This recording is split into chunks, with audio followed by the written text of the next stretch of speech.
When Marcus texted me, "Mom, we had to cancel the family trip. Finances won't allow it. We'll reschedule for later," I believed him.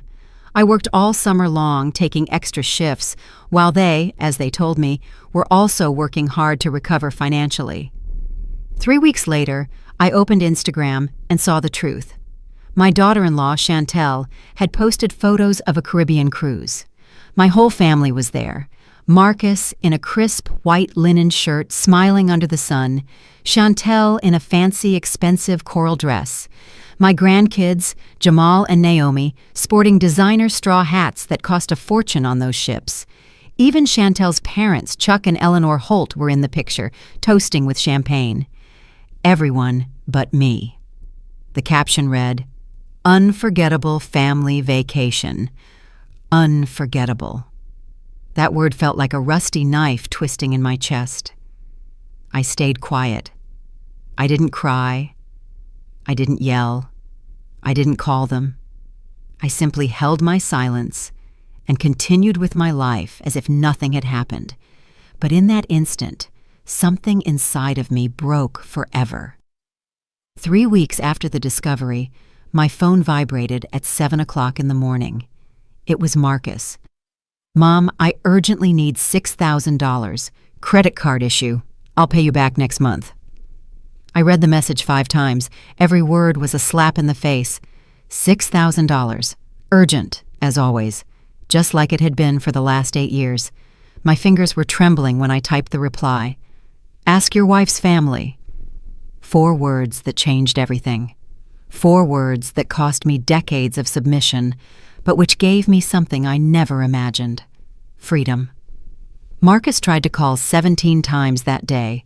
I didn't answer any of them. Chantel sent me a lengthy message full of confusing explanations about misunderstandings and surprises. I deleted it without reading the whole thing. That same afternoon, I went to the bank and closed the joint account we had shared for years. I canceled the extra cards they held in their names. I blocked the automatic transfers, and for the first time in nearly a decade, I breathed without feeling a hand on my throat. But to understand why those 4 words were so powerful, I need to go back to the beginning. I need to tell you how a 73-year-old black woman who worked her entire life ended up being the ATM for her own family. How a mother's love became a gilded trap she didn't know how to escape. It all started 8 years ago, when my husband, Earl, passed away and left me alone with a paid-for house, a decent pension, and some savings. I was devastated, but Marcus seemed even more affected. He was my only son, my reason for living, and seeing him suffer broke my heart. One afternoon, 2 months after the funeral, he came to visit with Chantel. They sat on the very couch where I'm remembering all this now, and Marcus took my hand with that tenderness he always knew how to use so well. "Mom, I need to ask you for something," he said softly. "Chantel and I want to throw a special Sweet 16 party for Naomi. You know how she is, so sensitive, so fragile. But with the expense of Dad's funeral and the economy, we just can't swing it.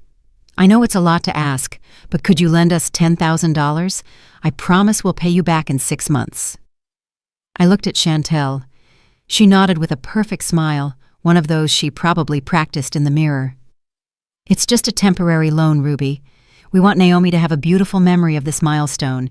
You understand, right?" Of course I understood. I was the grandmother. I was the one who had to understand. I was the one who had just lost her husband and needed to feel useful. I needed to feel like I still mattered to someone. So I said yes. I transferred the $10,000 the next day. Naomi had her party at an upscale private venue with colored lights and a chocolate fountain. I sat at a back table watching my granddaughter dance happily. They never paid me back. They never mentioned it again, and I never asked. 6 months later came the next request. "Mom, we need to remodel the kitchen. The pipes are old and there's a moisture problem." $8,000. Then it was Chantel's car, because hers broke down. $12,000. After that, it was the private university for Jamal, because the public option wasn't up to par. $45,000. $15,000 per year for 3 years. Each time there was a reason. Each time it was urgent. Each time it was temporary. And each time I opened my account and transferred the money without too many questions. Because that's what mothers do, right? Sacrifice. Give without expecting anything in return. Be the invisible support holding everything together from the shadows. But what I didn't understand then, what took me years and $60,000 to realize, is that there's a huge difference between helping and being used, between love and manipulation, between family and convenience. The first years after Earl's death were confusing. I was lost in an ocean of loneliness, clinging to any floating board that would keep me afloat. And Marcus knew it. He knew every one of my weaknesses, every vulnerable corner of my heart as a widowed mother. He would visit on Sundays with Chantel and the kids, always with that long hug that made me feel like I still had a family, that I still mattered. "Mom, you look tired," he'd say, while Chantel made coffee in my kitchen, as if she owned the place. "You should rest more. We're here for whatever you need." And I felt lucky. How foolish, how blind, how desperately lonely I must have been not to see that those visits always ended with a request wrapped up like a gift. Marcus had a special talent for making his needs sound like family emergencies. He never said, "I want." He always said, "We need." It was never for him. It was always for the children, for the future, to maintain stability at home. "Mom, Jamal needs a math tutor if we want him to get into a good university." "Mom, Naomi needs braces urgently. The dentist says if we don't do it now, it'll be worse later." "Mom, we need to replace the roof. There are leaks, and it could be dangerous." Every argument was solid. Every reason seemed legitimate. And I, who had worked for 53 years as a certified nursing assistant and in hospital housekeeping, who had saved every penny with the discipline of someone who knows what scarcity feels like, opened my wallet again and again. Chantel was subtler, but just as effective. She never asked directly. Instead, she dropped poisoned comments disguised as concern. "Oh, Ruby, it's a shame you can't come to Jamal's birthday at the club, but I understand those places are a little too formal for you. It's a pity Naomi can't go on the class trip to Europe with her friends, but hey, not all kids have the same opportunities." And I, feeling guilty for having money while my grandchildren supposedly lacked something, ended up offering help that was never directly requested but was clearly expected. $3,000 for the trip, $2,000 for the club membership, $100 for Naomi's green graduation dress. Small financial bleedings that, added up, formed a river of money flowing in only one direction. There were signs I ignored. Small alarms I turned off because recognizing them would have meant admitting something too painful. Like that time I drove past their house and saw a brand new SUV in the driveway, a shiny current year model with chrome rims reflecting the sun. When I asked Marcus, he said it was borrowed from a friend. 2 months later, I saw Chantel driving it. Or when Naomi posted photos of a weekend at a beach resort. And I mentally calculated that trip must have cost at least $4,000 just 1 month after Marcus told me they were struggling with cash flow. But I stayed silent. I swallowed my doubts. I convinced myself that I was misinterpreting things, that I was just a suspicious old lady, and that if I questioned too much, I would lose the only family connection I had left. The truth is, I was afraid. Afraid of being completely alone. Afraid that if I stopped giving, they would stop coming. Afraid of becoming a forgotten old woman in an empty house, waiting for calls that would never come. So, I kept being the generous mother, the involved grandmother, the one who always had an envelope of cash when needed. I settled for the crumbs of attention they threw my way, a 10-minute phone call every week, a monthly visit that lasted less than an hour, photos of my grandchildren I saw on social media because they never sent them to me directly. And I smiled and said everything was fine, that it was enough, that I understood they were busy. But inside, something was withering. A part of me was dying of emotional hunger while my bank account was draining. The breaking point began to form 6 months before the cruise, although I didn't know it at the time. Chantel organized a family dinner to celebrate her parents' wedding anniversary. I found out by chance when Naomi mentioned something in a quick FaceTime call. "Grandma, I can't talk long. We're getting ready for Grandpa and Nana Holt's party." I felt a sharp pain in my stomach. Grandpa and Nana Holt. As if I didn't exist. As if I wasn't a grandmother too. I called Marcus that night. "Son, Naomi mentioned a dinner." There was an awkward silence on the other end. "Oh yeah, Mom. It's just something small, intimate. You know how Chantel's family is. Very tight-knit. I don't want you to feel bad, but we thought it would be better this way." I hung up, feeling an emptiness in my chest. I didn't feel bad. I felt invisible, but again, I kept silent. Again, I swallowed the humiliation. Again, I pretended I understood. 2 weeks after that call, Marcus showed up at my door looking worried. "I need to talk to you about something serious, Mom." We went into the living room, and he sat on the edge of the couch with his hands clasped, as if preparing to deliver bad news. "The company is going through layoffs. There's a chance I might get let go.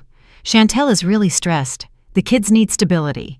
We need a financial cushion for the next few months, something that will allow us to breathe." He paused for a long time. "Could you lend us $20,000? $20,000. The figure hit me like a punch to the gut. It was more than he had ever asked for at once. "Marcus, that's a lot of money," I said, my voice trembling. "I know, Mom. Believe me. If I had another option, I wouldn't ask you. But you're the only person we can trust. You're our safety net, please." His eyes had that scared little boy look that always melted me. And once again, I gave in. I transferred the $20,000 on a Tuesday morning. I remember that day perfectly because I had to go to the bank in person to authorize such a large amount. The teller, a young woman with rectangular glasses, asked me 3 times if I was sure. "It's for my family," I said. She nodded with a professional smile, but her eyes said something else. I had seen that look before, that mixture of pity and silent judgment reserved for older women who seemed too naive. I signed the papers without further hesitation, because at that moment, I still believed I was saving my son from a real crisis. I still believed the money was a temporary bridge to better times. I still believed in the word family. Marcus called me that afternoon, his voice full of relief. "Thank you, Mom. You don't know the weight you've taken off my shoulders. I promise this is temporary. In 6 months, I'll pay you back in full, I swear." I hung up feeling useful, needed, important. What a bitter irony. The next 2 months were strangely silent. Marcus didn't call as often as before. His texts were short, generic. "All good, Mom. Busy with work." Chantel stopped responding to my messages in the family chat. When I tried to video call the grandkids, they were always busy with homework, friends, or extracurriculars. I started to feel that horrible sensation of being a bother, of interrupting lives that worked perfectly fine without me. One afternoon, I called Marcus directly. I needed to hear his voice. I needed confirmation that I still existed for him. "Mom, I can't talk right now. I'm in an important meeting. I'll call you back," he said hurriedly. He never called. That night, I sat in the kitchen with a cup of tea that grew cold while I watched the phone in silence, waiting for something I knew wouldn't arrive. It was Dot, my neighbor from the apartment next door, who made me start questioning things. She was 68, a widow like me, but there was something different about her, a kind of quiet dignity, a self-possession I lacked. One afternoon, she invited me over for coffee. "Ruby, forgive me for prying, but I've seen you these past few months, and you look different, quieter. What's going on?" And there, without planning it, unable to hold it in anymore, I told her everything. The loans that were never repaid, the broken promises, the feeling of buying crumbs of attention with $100 bills. Dot listened without interrupting, her brown eyes fixed on mine. When I finished speaking, she sighed deeply. "Ruby, you aren't a mother. You're a bank, and banks charge interest, not just financial, but emotional. What are you getting back for everything you give?" The question haunted me for days. What was I getting back? Rushed calls, obligatory visits, the privilege of being remembered only when money was needed. A week after that conversation, something small but significant happened. It was Jamal's birthday. My eldest grandson was turning 21. I had bought a gift a month in advance, an expensive, genuine leather wallet I knew he would like. I called Marcus to ask what time the family gathering would be. There was an awkward silence. "Mom, Jamal just wants something small this year, just with his friends. You know how young people are now. But I'll take your gift to him. Don't worry." I hung up, feeling something new. It wasn't sadness. It was rage. Rage that I wasn't even invited to the periphery of their lives. Rage that Jamal had had 21 birthdays, and I had been present at every single one. I had paid for several, and now I didn't even deserve an hour of his time. That night, I opened my laptop and reviewed my bank statements for the last 8 years. I had never done it systematically. I had never added it all up because I was afraid to see the final number. But that night, I needed to know. I needed to quantify exactly how much it had cost to maintain the illusion that I mattered. I opened a spreadsheet and started typing. Naomi's Sweet 16, $10,000. Kitchen, $8,000. Chantel's car, $12,000. Jamal's university, 3 years, $45,000. Roof, $7,000. Class trip, $3,000. Club membership, $2,000. And I kept adding dresses, tutors, medical emergencies for which I never saw bills, repairs for things that never broke. When I reached the end, the number on the screen glowed like an accusation. $62,300. $62,300 in 8 years. I stared at that figure until the numbers blurred. That was my life. That was the exact sum of 53 years of working, saving, sacrificing. And what did I have in return? An empty house? A phone that didn't ring? Grandchildren who treated me like an awkward obligation? A son who saw me as a solution to his financial problems, not a person? I closed the laptop, and something inside me hardened. It was as if a steel door had slammed shut in my chest. I didn't cry. I didn't scream. I only felt a strange coldness, an icy clarity I had never experienced. For the first time in 8 years, I began to wonder if a mother's love had to be synonymous with self-destruction, if giving without limits was a virtue or just cowardice disguised as sacrifice. A week later, the message about the family trip arrived. Marcus called me on a Saturday afternoon. His voice was casual, relaxed.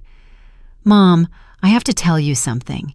We had planned a family cruise for this summer, but we're going to have to cancel it. The economy just isn't allowing for those luxuries. We're going to postpone it for next year when things improve." I felt something strange in my stomach, like a silent alarm. "What cruise, son? You never mentioned it to me." "Oh, well, it was an idea Chantel and I had. We wanted to surprise you, but it's better to be realistic, right? No sense in going into debt now. We'll just have a quiet vacation at home." I nodded, even though he couldn't see me. "All right, son, I understand." We hung up, and I stared at the phone with a strange feeling. Something in his tone wasn't right. Something about the story sounded rehearsed. But I decided to believe him. I decided to give him one last chance, the benefit of the doubt, that blind faith that mothers reserve for their children, even when all the evidence screams that they are wrong. The summer holidays arrived, and I stayed home. I cleaned closets that didn't need cleaning. I reorganized old photos. I cooked elaborate meals for one person and stored the leftovers in the refrigerator until they spoiled. One afternoon, Dot invited me to go with her to a book club for older women at the community center. "No, thank you," I said. "I'm not in the mood." She looked at me with that brutal frankness that only good friends allow themselves. "Ruby, are you waiting for your phone to ring? You're living in pause. That's not life. It's just existing." She was right, but I wasn't ready to admit it. Not yet. 3 weeks passed from the start of the holidays. 3 weeks of almost absolute silence from Marcus. Not a call to ask how I was. Not a simple text to see if I needed anything. Nothing. Just that emptiness that felt heavier every day. I tried to convince myself that he was busy, that having a staycation also required time, that he was probably dedicating himself to the kids, enjoying that much-needed rest. But deep down, in that dark place where we keep the truths we don't want to face, I knew something wasn't right. There was a persistent unease, like when you know you forgot something important but can't remember what. That feeling stayed with me from morning until night, settled in my stomach like a cold stone. On a Thursday afternoon, while making a vegetable soup I knew I wouldn't finish, my phone vibrated with a notification. It was Instagram. I didn't usually check social media much.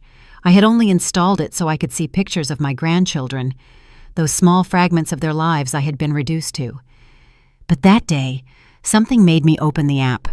Maybe it was intuition. Maybe it was the universe pushing me toward the truth I had been avoiding.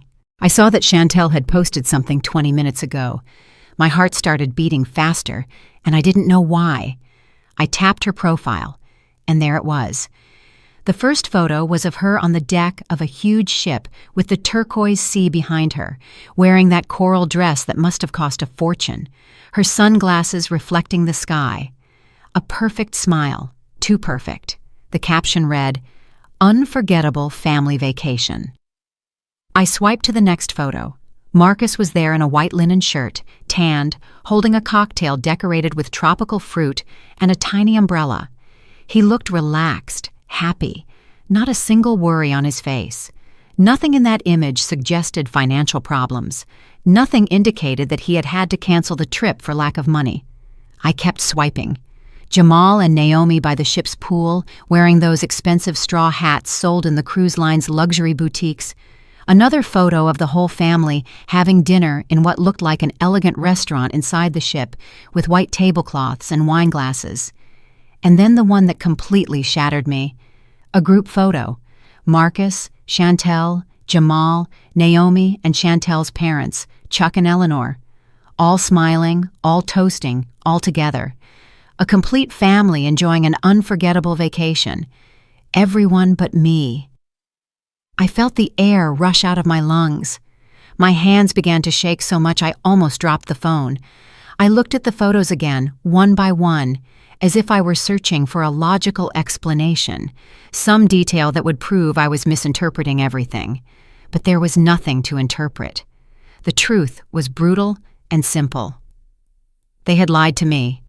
Marcus had looked me in the eye, well, he had spoken to me on the phone with that serious, worried voice, and he had deliberately lied to me. They hadn't canceled the trip. They had canceled me. They had decided that I didn't deserve to be there, that the grandmother who had financed their lives for 8 years wasn't important enough to be included in the unforgettable family vacation. But Chantel's mother was. She deserved to be in those photos. She was part of the family. I counted the posts. 14 in total. 14 moments captured and shared with the whole world. 14 proofs that my existence in their lives was completely dispensable.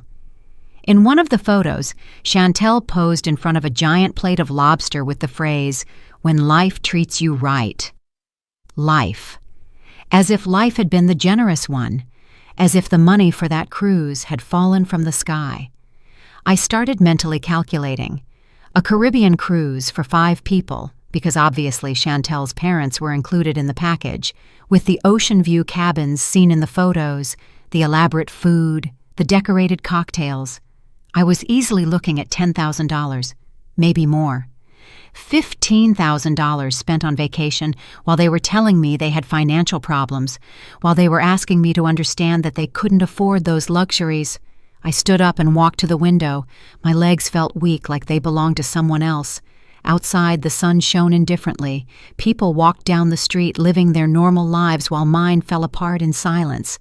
I took the phone again. This time, I analyzed every detail with a coldness I didn't know I possessed. The date of the posts matched exactly the 3 weeks they had been on vacation.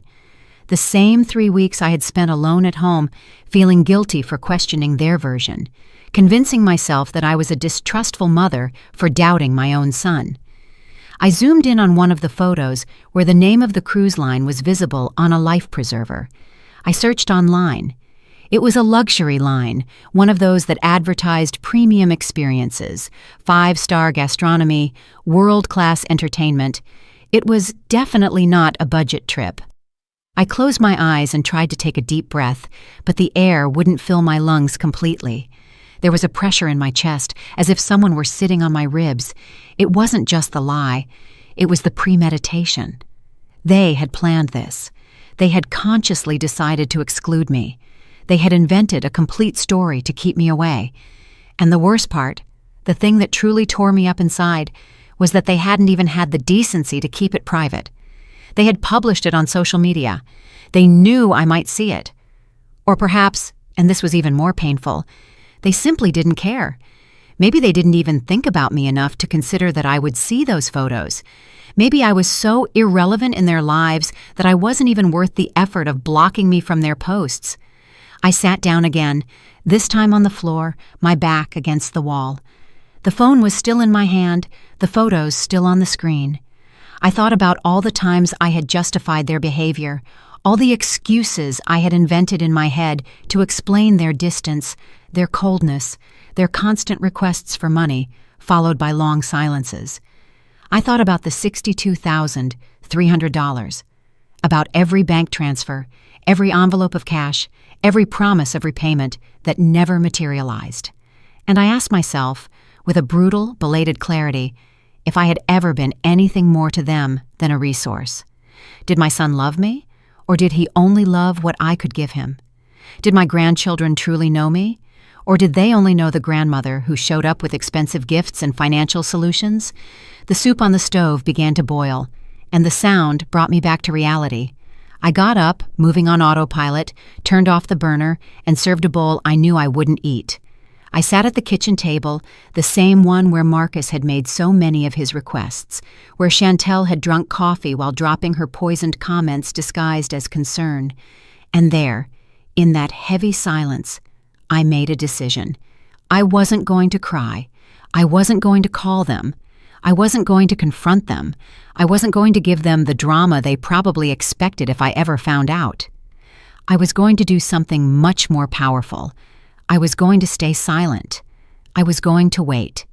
And when they needed something again, when they came knocking on my door again with their manufactured emergencies and convenient crises, my answer would be there. But it wouldn't be the answer of the submissive mother I had been for 8 years. It would be the answer of a woman who had finally woken up. I put the phone away without deleting the photos, without blocking anyone, without making any hasty move. This time, I was going to be smart. This time, I was going to wait for the right moment. 3 weeks. I calculated. In 3 weeks, they would be back from the cruise. And then, only then, they would see that something had changed, that the human wallet they had relied on for 8 years had just closed forever. That night, I didn't sleep. I stayed awake, staring at the ceiling, feeling an ancient part of me die, and something new, something harder and stronger, begin to be born from the rubble. The days that followed the discovery were strange. I continued my normal routine, but everything felt different, as if I were watching my own life from the outside. I got up, made coffee, cleaned the house, watched TV, but none of it really touched me. It was like being underwater, where all sounds are muffled and distant. Dot knocked on my door on Saturday morning. "Ruby, you look terrible. What happened?" She walked in without waiting for an invitation and sat on the couch with that familiarity only true friends allow. I couldn't hold it in anymore. I showed her the photos, one by one. She looked at them in silence, her expression moving from surprise to indignation, and finally to a cold rage I had never seen in her. "That son of a gun," she said flatly. "Excuse my language, Ruby, but this is unforgivable. This isn't carelessness. This is calculated cruelty." I nodded without saying anything, because if I opened my mouth, I knew I would break. Dot stayed with me that day and the next. She didn't try to give me empty advice or platitudes about forgiveness and family. She was just there. She forced me to eat when I wasn't hungry. She made me walk in the park when I wanted to stay locked up. And most importantly, She validated my pain without trying to minimize it. One evening, while we were having tea in her apartment, she told me something that stuck in my memory. "Ruby, you don't owe them anything. You don't owe them more chances. You don't owe them more understanding. You don't owe them more sacrifices. You've given enough. You've given too much. Now it's time to give yourself what they never gave you: respect." Those words were like permission I didn't know I needed. Permission to be angry, permission to cut ties, permission to choose myself for the first time in 8 years. Exactly 21 days passed since I saw the photos. 21 days of absolute silence from Marcus. Not a single text asking how I was. Not a quick call to see if I needed anything. Nothing. They were too busy enjoying their luxury cruise to remember the woman who had made their lifestyle possible. I counted every day, not because I was waiting for them anxiously, but because I knew with absolute certainty that at some point they were going to need something. They always needed something. And this time, I was going to be ready. I prepared my answer mentally hundreds of times. I practiced it in front of the mirror. I wrote it in a notebook. 4 words that would change everything. 4 words that would give me back my dignity. Ask your wife's family. On the morning of the 22nd day, a Tuesday, my phone vibrated at 7:15 a.m. It was a text from Marcus. My heart accelerated, but not with the anxious emotion of before, but with something more akin to the anticipation of a hunter who has been patiently waiting for their prey. I opened the message. "Mom, I urgently need $6,000. Credit card issue. I'll pay you back next month." I read those words 5 times. Each one was a confirmation of everything I had suspected. Not a hello, not a how are you, not a single question about my well-being after 3 weeks of silence. Only the direct, crude request without any attempt to disguise it. $6,000. Urgent, as always, as if the last 8 years had taught them nothing, except that Mom always says yes. Mom always opens her wallet. Mom always understands. But this mom had died 3 weeks ago in front of those cruise photos. This was a new woman, a woman who had seen the truth and could no longer close her eyes. My fingers were trembling when I began to write the reply, not from fear or doubt, but from an emotion I was slow to recognize because I had never felt it directed toward my son. It was power. It was control. It was the cold satisfaction of finally setting a boundary after years of being an open door. I wrote, "Ask your wife's family." I added nothing else. No explanations, no accusations, no emojis to soften the blow. Just those 4 words. Send. The blue check mark appeared, indicating the message had been delivered, and then almost immediately the 2 blue checks. Read. I imagined his face, the initial confusion, then the discomfort, finally the panic, when he understood that something fundamental had changed. I didn't have to wait long. 30 seconds later, my phone started ringing. Marcus calling. I didn't answer. He called again, and again, and again. I counted 17 calls in the next 3 hours. 17 desperate attempts to regain control of the situation, to put me back in my place as the obedient, solution-dispensing mother. But I didn't answer any. Every rejected call was an act of personal revolution. Every ignored ring was a declaration of independence. I was shaking, I won't lie. Years of conditioning screamed at me to answer, to hear his side, to give him the benefit of the doubt.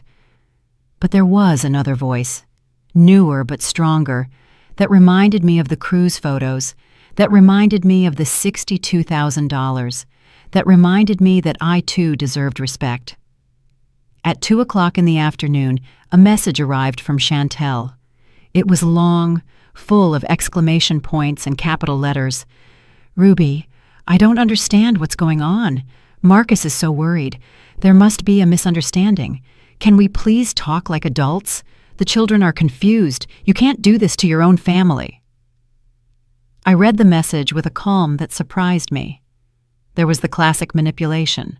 making me the villain, making my refusal sound like an attack on the family, as if I were the one who had broken something, as if setting a boundary after years of abuse was an unforgivable crime.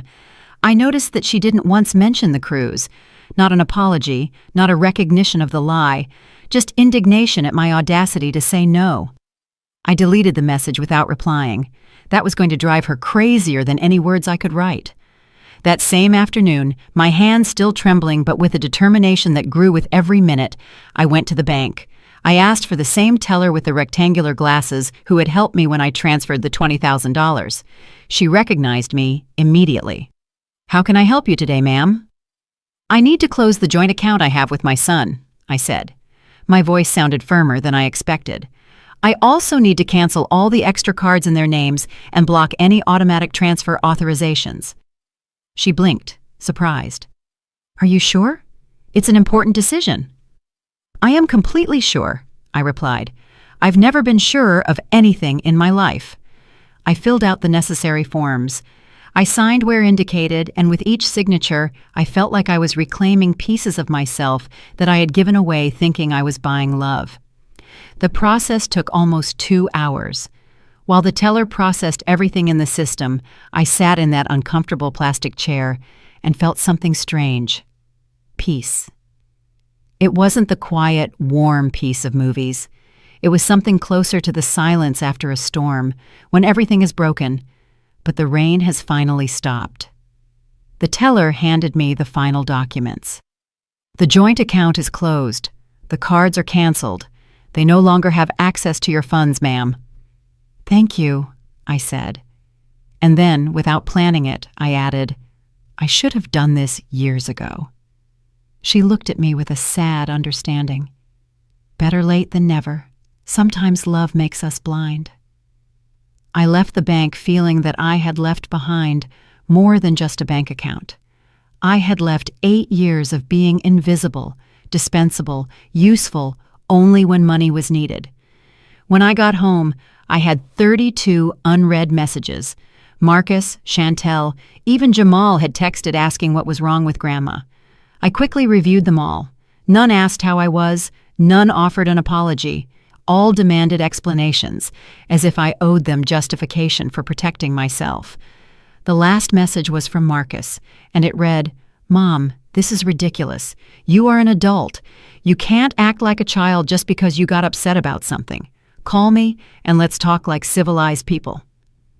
I read those words, and something inside me hardened even more. That's how he saw me, as a child throwing a tantrum, not as a woman who had been lied to, used, and deliberately excluded. Not as a mother who deserved a minimum of consideration, just as a source of money that was malfunctioning and needed to be fixed with condescending words. That night, I sat down to eat alone, as I had for the last 3 weeks, but this time it was different. I set the table properly. I used the nice plates I saved for visitors who never came. I served the meal in reasonable portions. I ate slowly, savoring every bite. And for the first time in a long time, I didn't feel that horrible emptiness in my chest. I didn't feel like I was waiting for something that would never arrive. I was simply present in my own life. After dinner, I made myself some tea and sat on the couch with a book I had bought months ago but never opened.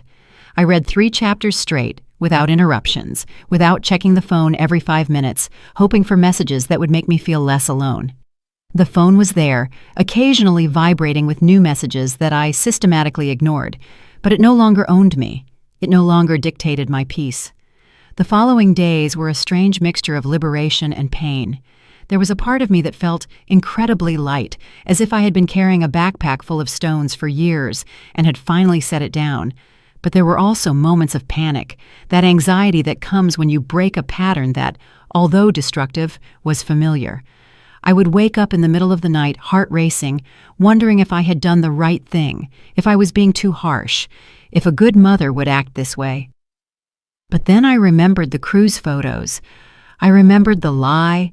I remembered the $62,000, and the doubt dissolved, replaced by something more solid.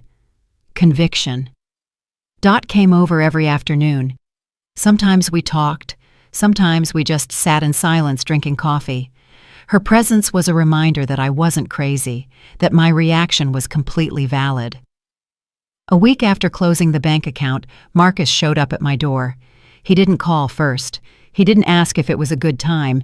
He simply showed up on a Saturday morning, ringing the doorbell insistently until I opened it. When I saw him standing there, still tanned from the Caribbean sun, wearing a shirt I didn't recognize and had probably bought in some expensive cruise shop, I felt something I never thought I would feel toward my son. Coldness. "Mom, we need to talk," he said, with that tone of authority he used when he wanted to control the situation. I didn't invite him in. We stood right there in the doorway, him in the hallway, me blocking the entrance. "Talk," I said simply. He blinked, clearly surprised by my lack of hospitality. "This is ridiculous. You can't just close the account like that. You can't ignore my calls. I'm your son." "Exactly," I replied with a calm I didn't know I possessed. "You are my son, and I am your mother, not your bank, not your financial solution, not the person you lie to and exclude when it's convenient." Marcus ran a hand through his hair, a nervous gesture he'd had since he was a boy. "Mom, if this is about the trip, I can explain. We were going to tell you, but Chantel thought it would be better to surprise you afterward." "Surprise me?" I repeated slowly. "Surprise me by posting photos on social media where I could see them? Surprise me by lying that you had canceled the trip due to money problems? Surprise me by taking Chantel's parents, but not me? What kind of surprise is that, Marcus?" He shifted uncomfortably. "It was a misunderstanding. Things got out of hand. You know how Chantel is with her planning." "No," I stopped him. "Don't blame Chantel. You called me. You lied to me. You asked me for $6,000 3 weeks after spending who knows how much on that cruise." His expression changed. The mask of the worried son cracked, and for a moment I saw something ugly underneath, irritation, impatience, as if I were an annoying obstacle that needed to be removed so he could get back to normal. "Mom, you're overreacting. I'm asking to borrow, not for a handout. I've always paid you back." That was the last straw, that blatant, obvious lie, so insulting to my intelligence. "Never," I said, raising my voice for the first time. "You have never paid me back a single cent. In 8 years, Marcus, $62,300. I did the math. I have it all documented. Every transfer, every temporary loan that was never repaid. So don't you dare stand there and lie to my face again." His face turned red. He seemed genuinely surprised that I had kept a record, as if he had never considered that I could be that organized, that aware. "That's different," he stammered. "That was for the family, for the kids, for emergencies." "What emergency was the cruise?" I asked. He didn't answer. He just looked at me with that mixture of frustration and disbelief, as if I had become a stranger. And maybe I had. Maybe the mother he knew, that woman who said yes to everything, who swallowed every story, who prioritized his needs over her own dignity, had died sometime over the last few weeks. "Mom, I don't know what's been going on with you lately, but this has to be fixed. I need access to the account. I need things to go back to normal." "No," I said simply. That word, so short, so powerful, hung in the air between us like a final sentence. "There will be no more transfers. There will be no more loans. There will be no more joint account. It's over, Marcus." He took a step toward me, and for a second, I thought he was going to yell at me. But instead, his voice came out low, threatening. "You are making a mistake. You're going to end up alone, old and alone. And when you need something, when you're the one who needs help, I won't be there." "I'm already alone," I replied without emotion. "I've been alone for 3 years, ever since you decided I was only valuable when I could give you something. And you know what? I prefer to be truly alone than to be surrounded by people who only see me as a walking wallet." Marcus shook his head, his expression hardening. "You're selfish. After everything we've done for you, Chantel includes you in family gatherings, the kids call you, I come visit, and this is how you repay us? Every word was a revelation. So my presence in their lives was a favor they were doing me?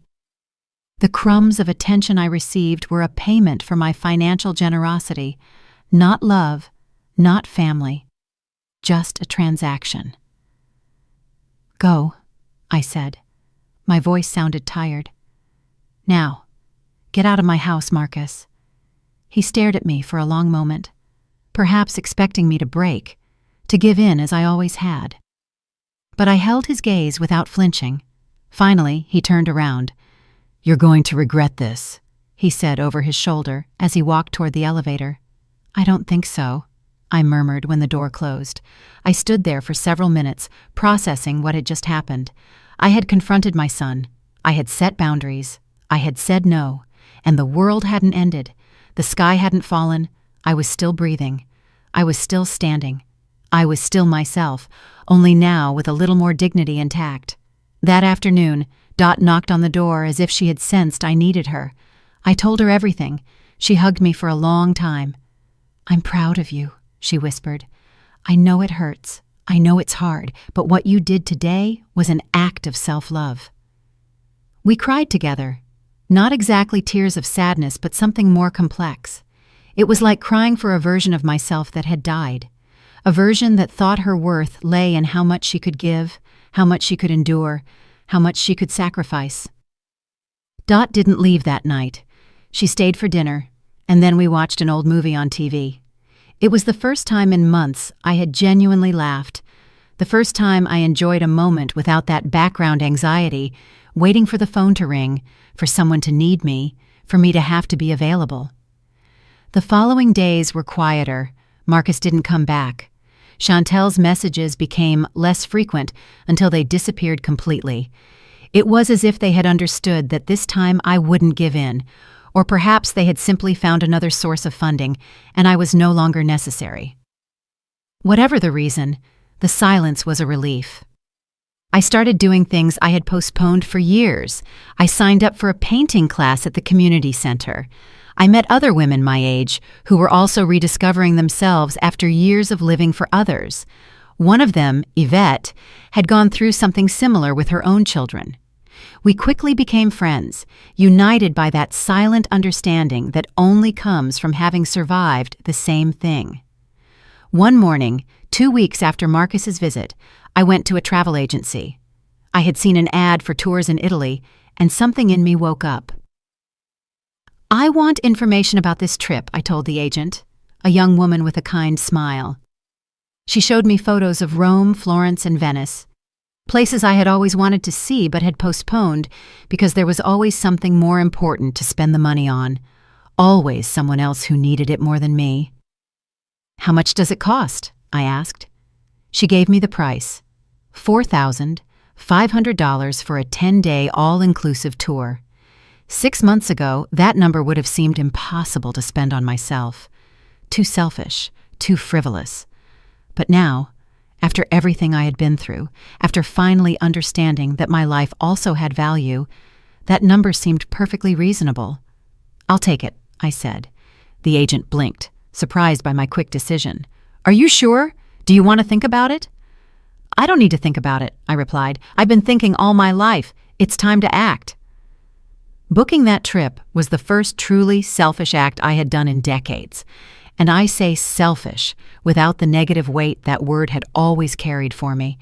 It was selfish in the pure sense, something just for me, that didn't benefit anyone else, that didn't solve anyone's problem except my need to live before it was too late. I left the travel agency with the documents in hand and a strange feeling in my chest that took me a moment to identify. It was excitement. It was anticipation. It was the feeling of having something to look forward to that involved no one but myself. I called Dot from the street.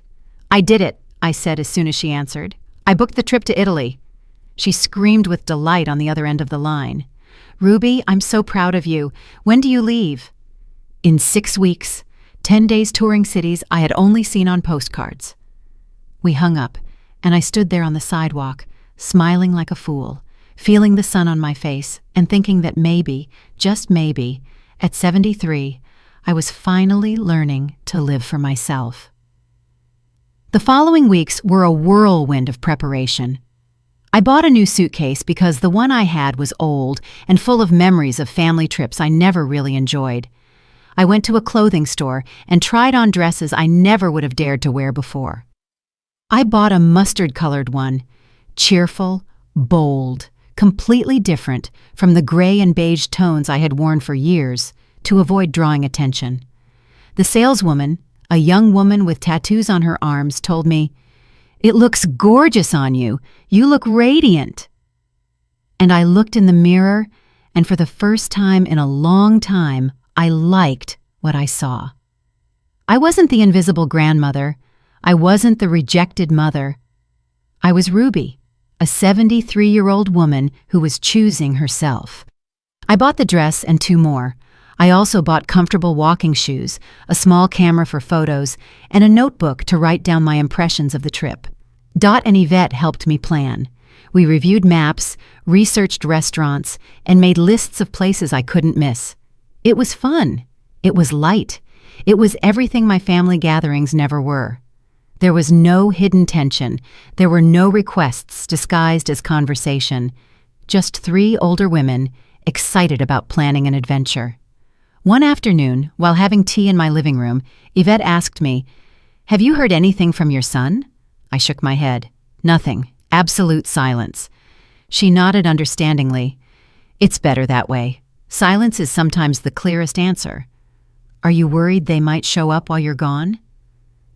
The question caught me by surprise. I thought about it honestly. "No," I finally replied. "I'm not afraid of anything they can do or say anymore. That power is over." 2 weeks before the trip, something unexpected happened. I received an email from an address I didn't recognize. The subject line read, "Regarding Marcus and Chantel." I opened it with curiosity and a little caution. It was from Chuck Holt, Chantel's father. The message was formal but direct. "Dear Ruby, I have recently learned of the situation between you and my daughter and son-in-law. Chantel finally told me about the cruise and the circumstances. I want you to know that I was not aware that they had lied to you about the trip's cancellation. Had I known, I would not have accepted the invitation. What they did is unacceptable. You deserve an apology, which I suspect you will never receive from them, so I offer you mine. I also want you to know that my wife and I will no longer accept anything from them that indirectly comes from your generosity. We have had a serious conversation with Chantel about values and respect. I wish you the very best. Sincerely, Chuck Holt." I read the email 3 times. I didn't expect that. I didn't expect someone from that side of the family to have the decency to acknowledge what had happened. I replied briefly, "Dear Chuck, I appreciate your message and your honesty. I hold no resentment toward you or your wife. I hope Chantel learns from this. Regards, Ruby Payne." It was strange. My daughter-in-law's father had more integrity than my own son. That irony was not lost on me. But it also gave me something akin to hope. Not hope that things with Marcus would improve, but hope that there were still decent people in the world, people who recognized when something was wrong, people who apologized even when it wasn't directly their fault. That was more than my son had ever done. The day before my trip, as I finished packing, my phone rang. It was a number I didn't have saved, but I recognized it immediately. Jamal, my oldest grandson. I hesitated before answering. "Hello?" I finally said. "Grandma?" His voice sounded strange, nervous. "Can I talk to you?" "Of course," I replied, mentally preparing myself for some manipulative request. But what he said surprised me. "Grandma, I want to apologize. I know Mom and Dad lied to you about the cruise. I heard the arguments. I know they've been asking you for money for years, and I never said anything. I was complicit in my silence. I am so sorry." I sat on the edge of the bed processing his words. Jamal was 21. He was an adult, and he was taking responsibility for his part in all this. That was more mature than anything his father had done. "Thank you for calling, Jamal," I said softly. "That means a lot to me." There was a long silence on the other end. "Grandma, there's something else you need to know. Mom and Dad are in serious financial trouble. They've always lived beyond their means. I think they counted on your money as part of their budget. Now that you closed the account, they are panicking. They had to sell Mom's car. They are behind on payments for several things, and instead of accepting that they created this problem, they are blaming you." My heart hardened. So it was true. They weren't emergencies. They weren't temporary crises. It was a lifestyle they couldn't sustain without my money. "Jamal, I appreciate you telling me this, but you need to understand something. I am not responsible for your parents' financial problems. They are adults. They made their decisions. Now they have to live with the consequences." "I know," he said quickly. "I'm not calling to ask you to help them. I'm calling because I want you to know that I don't think like them, that I understand what they did to you was wrong, and that if you ever want to have a relationship with me independent of them, I would like that." Those words touched me deeply. It was the closest thing to a victory I could expect from this situation. Not getting my son back, but maybe eventually having a real connection with my grandson, one based on mutual respect, not financial transactions. "I would like that too, Jamal," I replied, my voice cracking. "Thank you for calling. Take care of yourself." "You too, Grandma, and enjoy your trip. Naomi told me. You deserve it." We hung up, and I sat there with the phone in my hand, crying softly. But this time, they weren't tears of pain. It was something closer to relief, the validation of knowing I wasn't crazy, that my reaction had been justified. The next morning, Dot and Yvette accompanied me to the airport. I had my new suitcase, my mustard dress carefully packed, my camera, my notebook. And for the first time in 8 years, I carried something more important. Hope. Hope that life still had good things reserved for me, that it wasn't too late to be happy, that 73 wasn't the end, but perhaps a new beginning. We hugged at the airport entrance. Dot squeezed me tight. "You're going to be incredible," she whispered. "You'll come back renewed. Don't let anything or anyone take this from you." "I promise," I said. And I meant it. I walked through airport security feeling lighter than I had in years. Every step away from my old life was a step towards something new, something mine, something no one could take away from me because I hadn't bought it with their approval or their presence. I had bought it with my own money, earned by my own work, for my own happiness. The flight was long, but I didn't care. I looked out the window at the clouds, thinking about everything I had gone through to get there, the $62,000 lost, the lies discovered, the difficult confrontations, the boundaries set, and finally, this freedom. When the plane landed in Rome, I got off with the other passengers, and for the first time in a long time, I wasn't thinking about anyone else. I wasn't worrying about whether Marcus needed something. I wasn't feeling guilty about spending money on myself. I wasn't justifying my decisions to anyone. I was just there, present, alive, ready for 10 days of discovery. Not just of Italy, but of myself. Who was Ruby when no one else was watching? When no one else was asking? When no one else mattered but me? Italy was a revelation. Not just for the stunning architecture or the delicious food or the history-filled streets. It was a revelation because I discovered that I could be happy alone, that I didn't need my family's validation to feel that my life had purpose, that at 73 I could still surprise myself. The first day in Florence, I walked until my feet ached. I visited the Uffizi Gallery and stood in front of a painting for 20 minutes just feeling. No one rushed me. No one asked when we were going to eat. No one complained about being bored. It was just me and the art, and the comfortable silence of being at peace with myself. I ate at a small trattoria where the waiter, an older man with a gray mustache, treated me as if I were the most important customer in the world. He recommended a wine. He told me stories about the neighborhood, and I laughed genuinely for the first time in months. In Venice, I sat by the water and watched the canals. The water was a color I had never seen in person. There were families playing, young couples holding hands, and older people like me walking along the edge. Everyone seemed to be exactly where they should be. I took out my notebook and started writing, not a structured diary, just loose thoughts. I have lived for 73 years, and only now do I understand that my happiness shouldn't depend on making others happy. Giving until I was empty wasn't love. It was self-destruction. Real family isn't the one that shares your blood. It's the one that respects your heart. The words flowed effortlessly, as if I had been storing them for years and they had finally found an outlet. A woman sat near me. She was Italian, with completely white hair and deep wrinkles around her eyes. She asked me in Italian where I was from. I answered in my imperfect English, "America." "Ah, American," she smiled. "Traveling alone?" "Yes," I replied. And for the first time, that phrase didn't sound sad or lonely.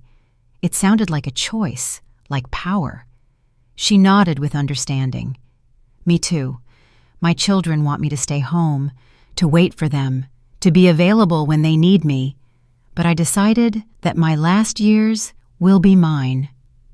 We looked at each other, and in that moment, we shared something that needed no words. That silent understanding between women who have lived whole lives prioritizing others and have finally decided to prioritize themselves. We talked for an hour. She told me about her life, her disappointments, her small acts of rebellion. I told her my story. She listened without interrupting, and when I finished, she placed her wrinkled hand on mine. "You did the right thing," she said simply. "Forgiveness is important, but self-respect is sacred." We said goodbye with a hug, and I never saw her again, but her words stayed with me. In Florence, I visited the Duomo and climbed to the top. The steps were steep, and my breathing grew labored, but I didn't give up. When I reached the top, the view of the city took my breath away. Everything looked small from up there. My problems, my pains, my ungrateful son, everything was tiny compared to the vastness of the world. I took out my camera and took photos, not to show anyone, but to remember this moment, to have physical evidence that Ruby was here, that she existed beyond being a mother, a grandmother, a wallet. A young couple asked me to take their picture. I did it gladly. Then they insisted on taking one of me. I hesitated. I wasn't used to being the center of attention, but I accepted. I stood in front of the overlook with the wind moving my gray hair, and I smiled. A real, unforced smile. When I saw the photo afterward, I barely recognized myself. There was something different in my eyes, something akin to freedom. Every city taught me something. In Venice, as I watched the gondolas, I understood that the most valuable things require patience and care, and that I had spent all my patience on people who didn't value it, forgetting to build something beautiful for myself. In Rome, as I ate authentic pasta, I understood that nourishing my body and soul wasn't selfishness. It was survival. I had spent years feeding others while I starved emotionally. In each place, I left something behind, not physical things, but pieces of the old Ruby, the one who was afraid, the one who felt guilty, the one who thought her worth resided in her usefulness. That woman was left behind in every Italian city until only the new Ruby remained, the one who knew her value, the one who didn't ask permission to be happy. Throughout the trip, I kept my phone in airplane mode most of the time. I only turned it on once a day to send a quick text to Dot, telling her I was okay. I didn't check for messages from Marcus. I didn't look for updates on social media. I didn't allow myself to be reabsorbed into that world that had consumed me for so long. And it was liberating. It was like detoxing from an addiction I didn't know I had. The addiction to being needed, the addiction to feeling that I mattered, even if it was only for my money. I was learning to matter to myself, and that was enough. On the last day of the tour, the group had a farewell dinner in Rome. There were 15 of us from different countries and ages. During dinner, the guide asked us to share what the trip had meant to each of us. When my turn came, I hesitated. I wasn't good at speaking in front of groups, but something pushed me to be honest. This trip, I began, my voice trembling, wasn't just about seeing Italy. It was about seeing myself after years of being lost in the needs of others. I came here after cutting financial ties with my son, who was using me like a bank. I came here after deciding that my last years were mine, not for people who only value me for what I can give. And I discovered that I can be happy alone, that chosen solitude is better than company that makes you feel invisible. So this trip saved my life. Not literally, but it saved what was left of my dignity. When I finished, there were tears in my eyes, and also in the eyes of several people in the group. A woman from Canada stood up and hugged me. "Me too," she whispered. "I'm learning that too." We hugged like sisters in pain and in healing. That night, in my hotel room, I finally turned my phone on completely. I had 53 unread messages. Most were from unknown numbers, some from Chantel, a few from Marcus. I opened one at random from Chantel. It read, "Ruby, Marcus and I are having serious financial problems. We had to sell the car. The kids are suffering because of your selfishness. I hope you're happy." I read the message without feeling anything. Neither guilt nor rage, only indifference. It was fascinating how someone could take zero responsibility for their own decisions, how they could spend money they didn't have on a luxury cruise and then blame me for the consequences of their actions. I deleted the message. I checked a few more. All had the same tone. Accusations, manipulation, attempts to make me feel guilty. But this time, it didn't work. The part of me that responded to manipulation had died. I deleted all the messages without replying to any of them.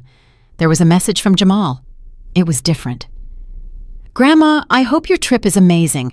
Mom and Dad are mad, but that's not your problem. I started looking for a job so I can move out on my own. I don't want to be part of this dynamic anymore.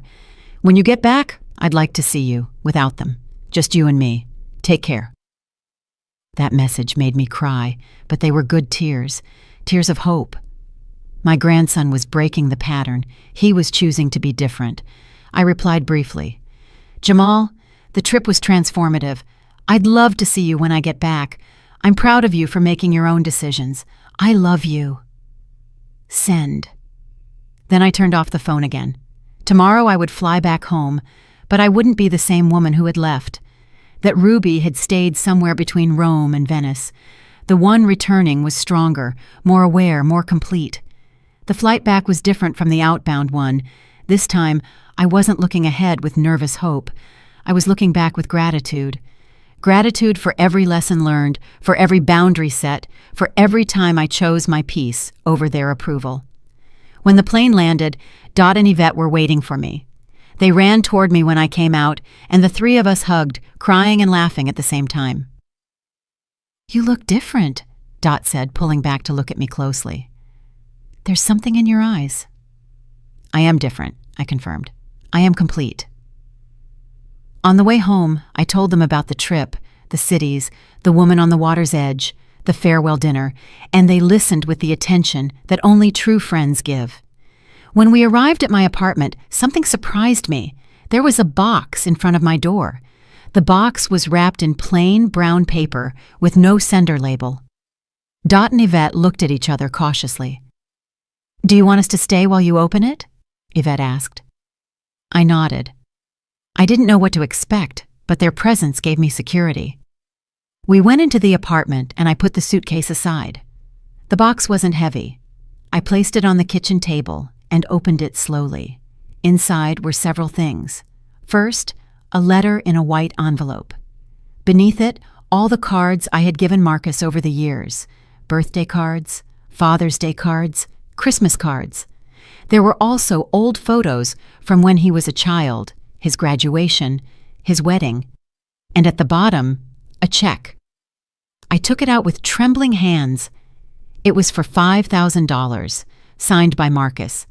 In the memo line it said, "First payment." I stared at the check for a long time, unsure how to feel. Dot broke the silence. "Read the letter," she said softly. I opened the envelope.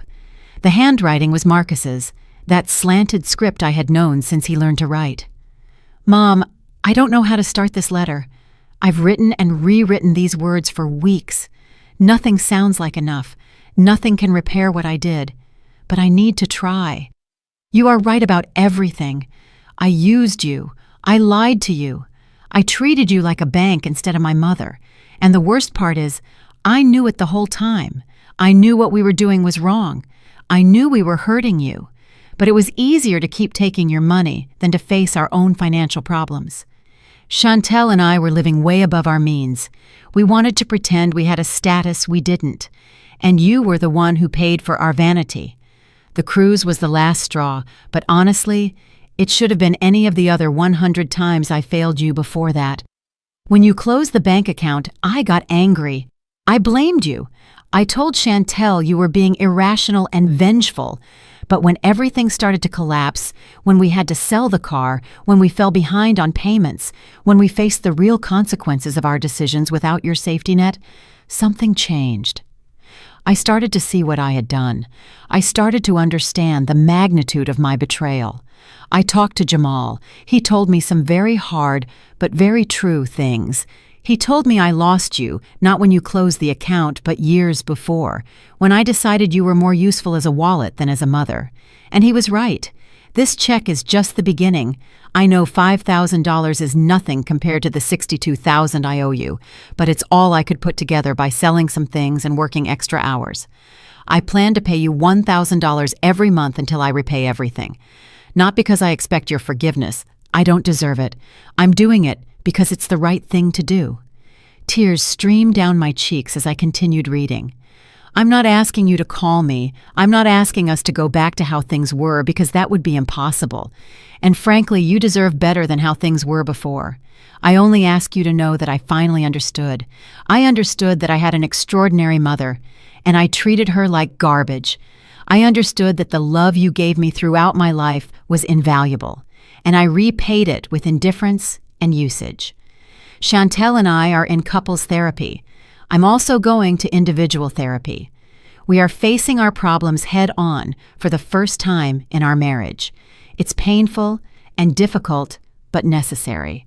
The grandkids are also learning about financial responsibility and treating family with real respect, not transactional respect. I love you, Mom. I am so sorry I hurt you, Marcus. I folded the letter slowly and placed it on the table. Dot and Yvette looked at me expectantly. What are you going to do? Dot asked. I don't know, I replied honestly. Part of me wants to tear up the check and tell him it's too late, but another part, a very small but persistent part, wants to believe people can change. Yvette took my hand. You don't have to decide anything now.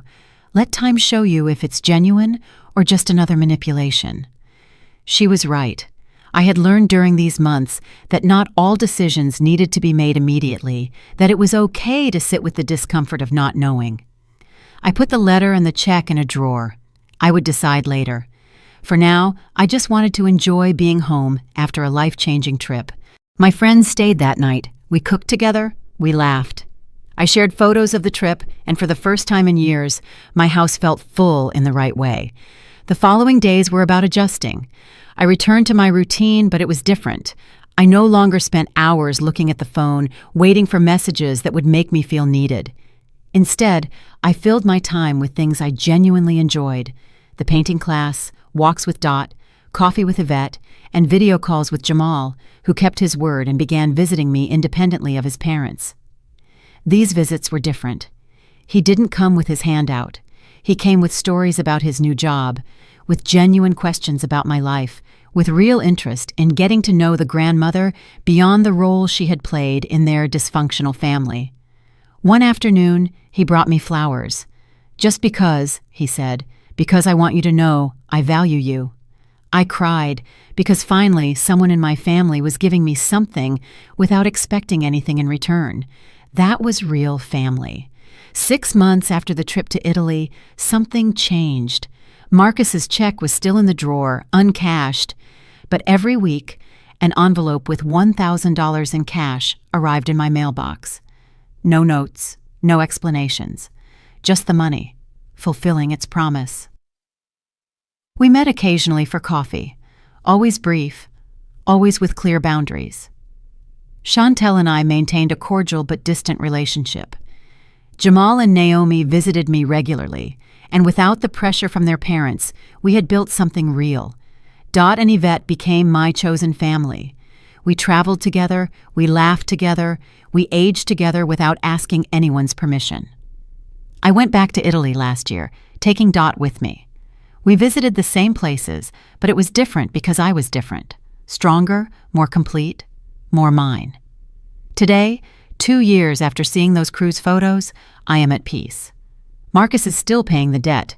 We're about $32,000 toward the $62,000. Our relationship is cordial, but it's no longer what it was.